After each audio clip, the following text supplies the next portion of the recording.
Hello friend, popular TV serial Anupama के आगे आने वाले एपिसोड में अब आप देखेंगे कि अनुपमा की वजह से प्रार्थना में आई हिम्मत और तोड़ी अपनी चुप्पी। तो वहीं प्रार्थना ने घर वालों को दिखाए अपने बॉडी मार्क्स और सामने लाया गौतम का असली चेहरा। जी हाँ दोस्तों, अब शो के अपकमिंग ट्रैक में आप देखेंगे कि जहां गौतम बंद कमरे में प्रार्थना के साथ बदसलूकी करेगा और उसे मारते पीटते नजर आने वाला है, तो वही अनुपमा दर्द में कराती हुई प्रार्थना की आवाज़ सुन लेगी और उसे बचाने के लिए आ जाएगी। जहां गौतम कहेगा कि मेरी बीवी से दूर रहो, इसे भड़काने की ज़रूरत नहीं है क्योंकि इसके मुंह में ज़ुबान ही नहीं है, ये मेरे खिलाफ कभी कोई एक शब्द नहीं बोलेगी। तो वही अनुपमा प्रार्थना को हिम्मत देने की कोशिश करेगी और कहेगी कि तुम्हें अपने लिए स्टैंड लेना ही होगा और अपने ऊपर आवाज़ उठानी ही होगी। आखिर कब तक ये अत्याचार सहोगी?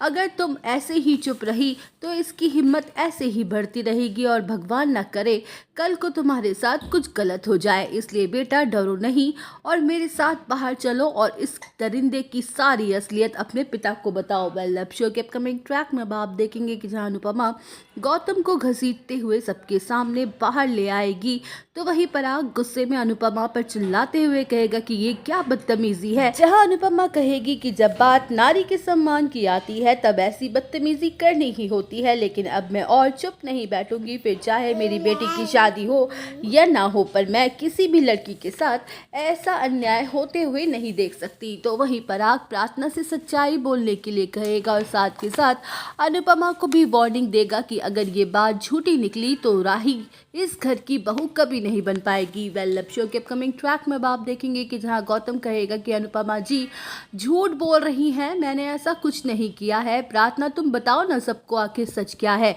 तो वही प्रार्थना अनुपमा की वजह से हिम्मत करके अपनी चुप्पी तोड़ देगी और रोते हुए कहेगी कि गौतम निहायत ही घटिया और बेशरम आदमी है, ये तो पति कहलाने के लायक ही नहीं है। पिछले 2 सालों से मैं हर रोज तिल तिल करके मर रही हूँ, ऐसा कोई एक दिन नहीं है मेरी जिंदगी का जिस दिन इसने मुझ पर हाथ ना उठाया हो, मुझे धमकाया ना हो, ये कहकर कि अगर मैंने अपना मुंह खोला तो ये मेरे पापा का बिजनेस बर्बाद कर देगा। वो तो आज अनुपमा जी ने मुझे हिम्मत दी खुद के लिए आवाज़ उठाने की, वरना मैं तो अपनी ज़िंदगी ख़त्म करने का फैसला कर चुकी थी। ये आदमी रोज़ मुझे टॉर्चर करता था और इस बात का सबूत मेरे शरीर पर बने इन बॉडी मार्क्स से मिल जाएगा। इतने सालों से मैं पूरे कपड़े पहनती आई हूँ सिर्फ इन निशानों को छुपाने के लिए। तो वही प्रार्थना अपने दुखों को बयां करते करते बेहोश हो जाएगी, जिसके बाद पराग कोठारी का भयंकर गुस्सा गौतम पर फूट पड़ेगा और वो कहेगा कि तेरी हिम्मत कैसे हुई मेरी बेटी के साथ ऐसी घटिया हरकत करने की, मैं तुझे जिंदा नहीं छोड़ूंगा, मैं तेरी जान ले लूंगा। तो दोस्तों, और अपडेट जानने के लिए बने रहिए हमारे साथ। वीडियो को लाइक, चैनल को सब्सक्राइब करना ना भूलें।